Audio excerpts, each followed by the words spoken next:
nó cái mùa lia đây, mùa lia chứ mà tròn trề có phải lia ba tụ chỉ lo quá nữa lia cho mùa tròn trề phải nó có đỏ nọ đây tròn trề có phải lia đó.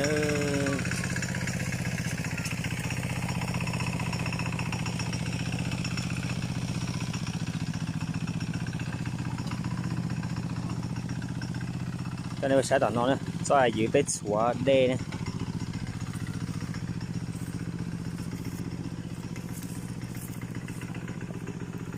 Xóa đê nó đã nữa, mà sẽ việc đến đỉnh chơi thế. Này có tàu y chà nữa, họ non chơi chống cường cầu nữa. Nó cường cầu đi. Do dưới nó chỉnh xóa đê, họ nó đã uống nọ nữa.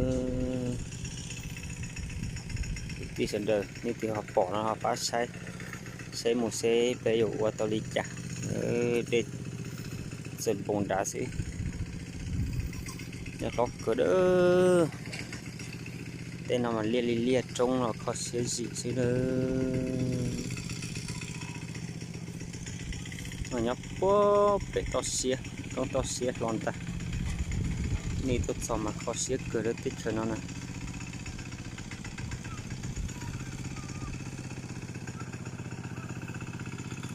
nên trong xe đi này bỏ nó xe cơ cầu đi đây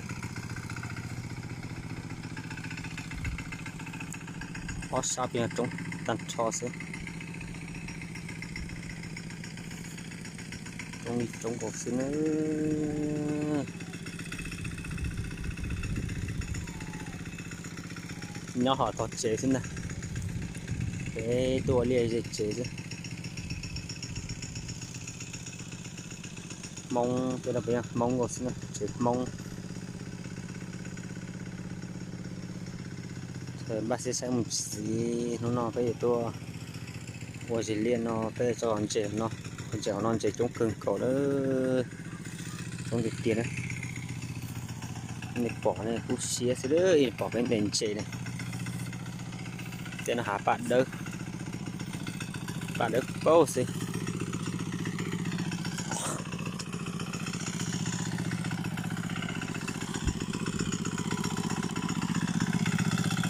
từng bờ ta tạo quân lia hàng thể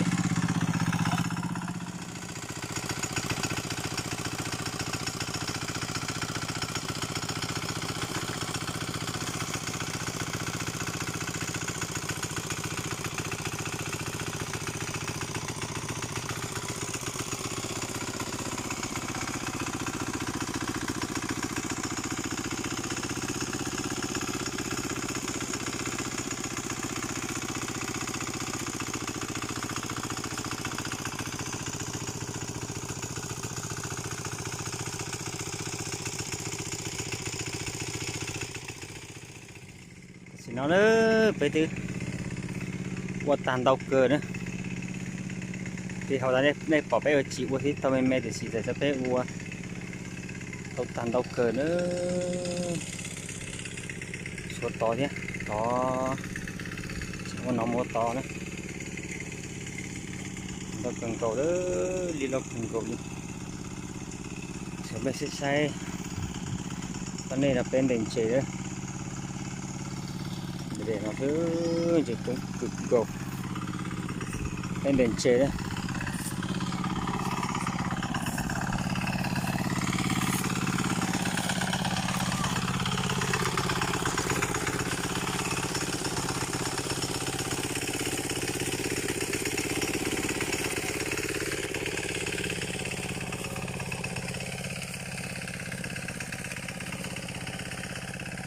đèn khối tà đèn khối tà kia đấy cái bên đèn chế chứ đấy cũng cứ cầu nữa không đi nào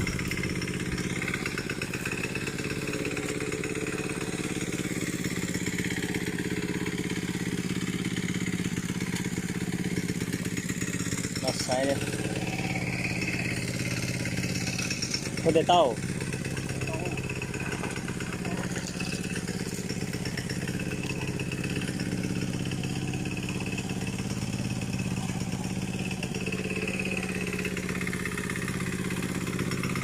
Đây.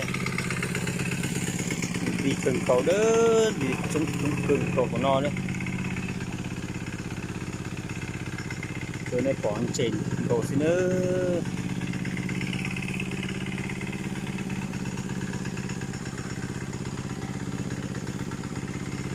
Trong cười đi.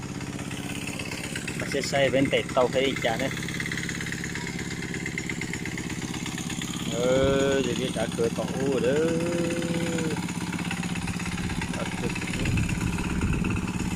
Trong cầu sữa trong cũng giết để vui rồi. Nó là sẽ lên đền chè đó. Đi qua ta bên đền chè đó. Thì mà kiếp cũng có phát lia nữa. Đây đó.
Đi tàu là có gì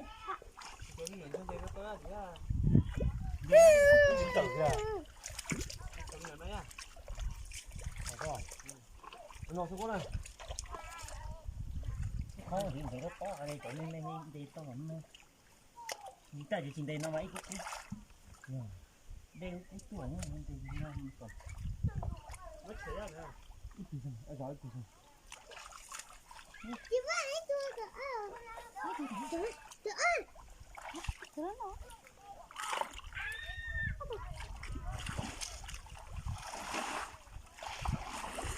Đúng à? Thì đó, nói gì à? Giờ tao phát đây thôi à? Giờ đi chứ.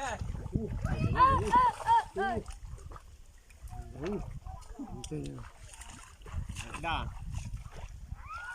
anh con đây thấy tôi đã đa lỏ thật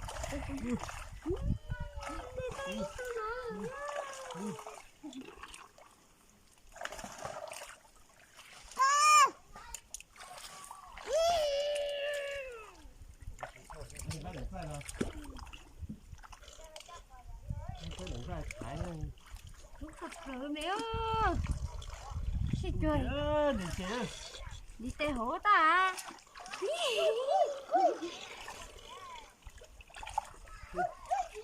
bố mẹ đi nhớ bố mẹ cắt gì bố mẹ tao mẹ bắt đầu thúng mẹ nè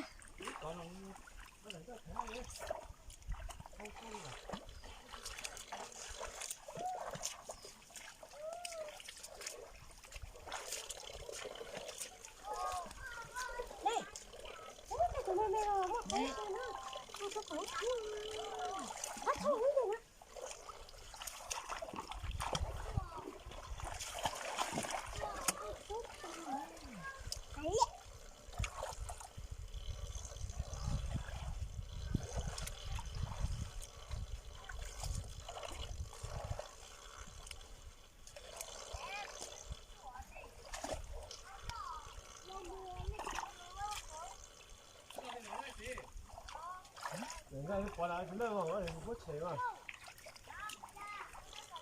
对对对，一起就不。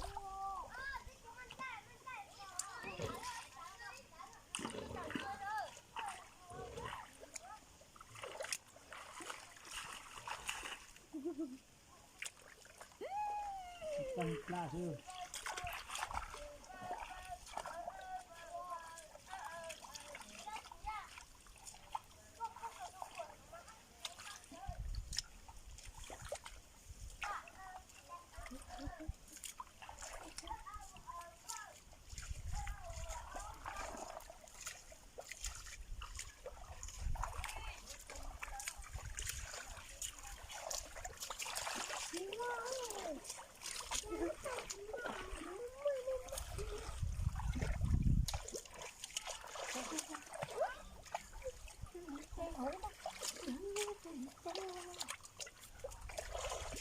Thôi mẹ, mẹ thấy tụi nó rồi.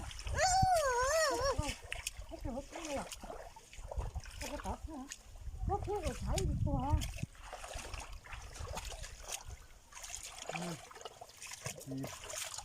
Nó có một anh thích chơi tao này. Thì rất là thương ta. Mẹ thấy tụi nó rồi. Mẹ thấy tụi nó rồi.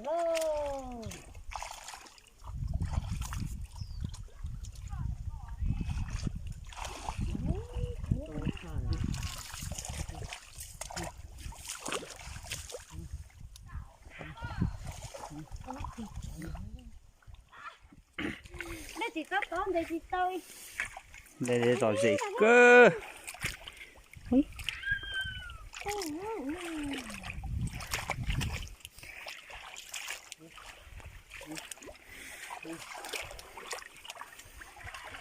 ai bố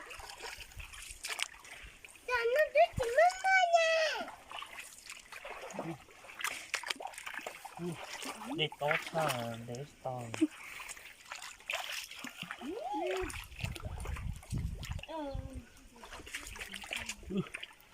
thôi chúng chập lớn chị nè chúng thịt tiệt ơi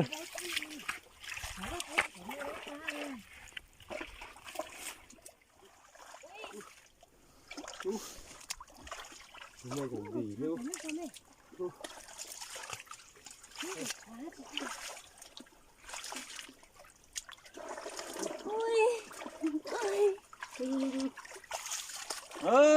giúp trồng sư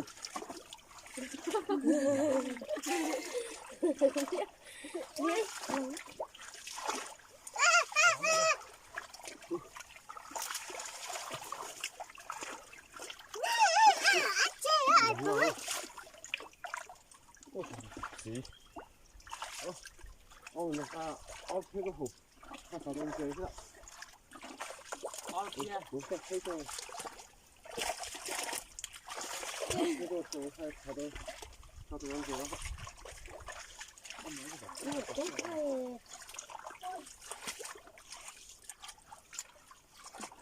이거 또 뭐?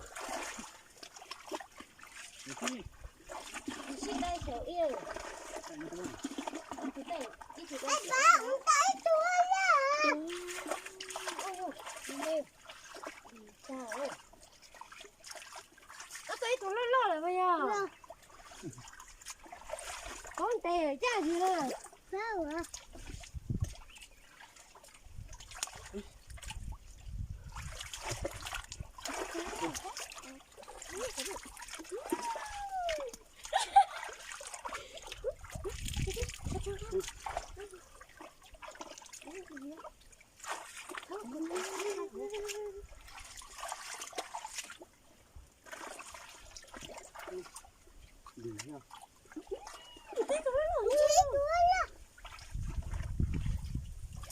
đầu luôn.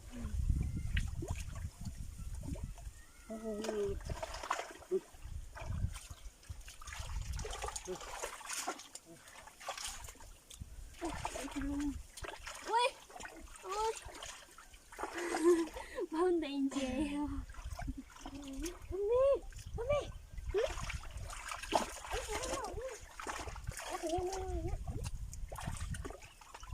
Ui, ui, nè.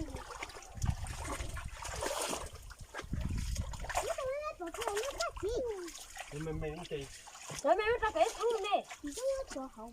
Nó vào hậu. Rồi mày chị. Rồi mày có lấy cho bé thằng.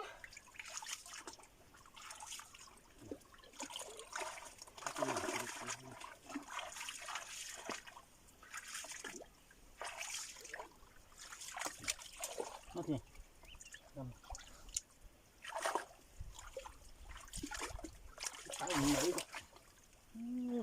san tu cái nè.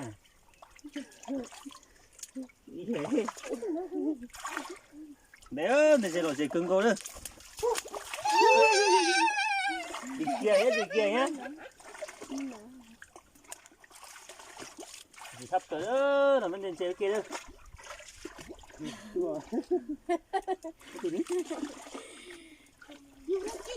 Tụi nó nói dạ rồi đi giết. Ít tụi nó vào mẹ.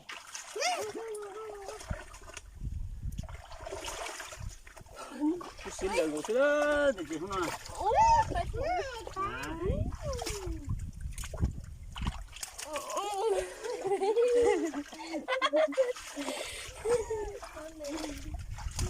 Đấy, nó thì không tiền luôn. Ít lo thì gì á.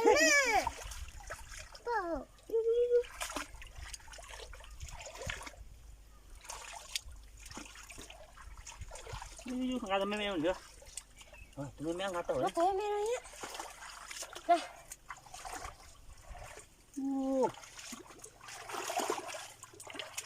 Ui, con tụi cô. Tụi nó lô lít đồng nhá. Xuống chỉ đi trầu bằng ăn tê ta chính à. Nó.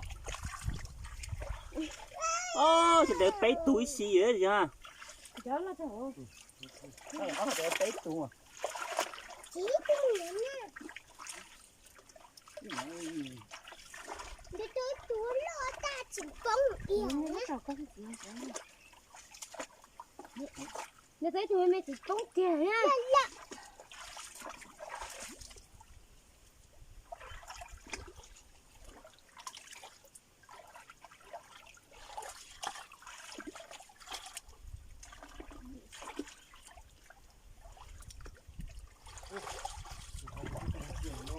Đó.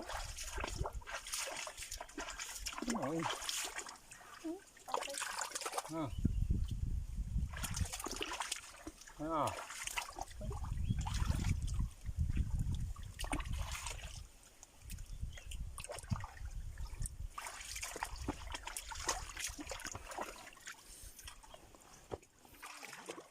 Ôi, trong này trong kia. Có trong này, có tao.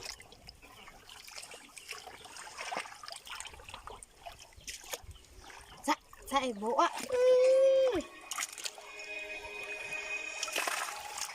Trời. Điểu, hay à? Chị cho.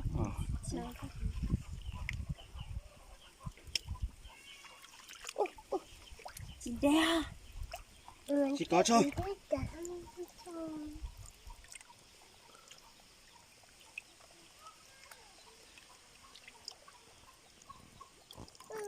Ừ.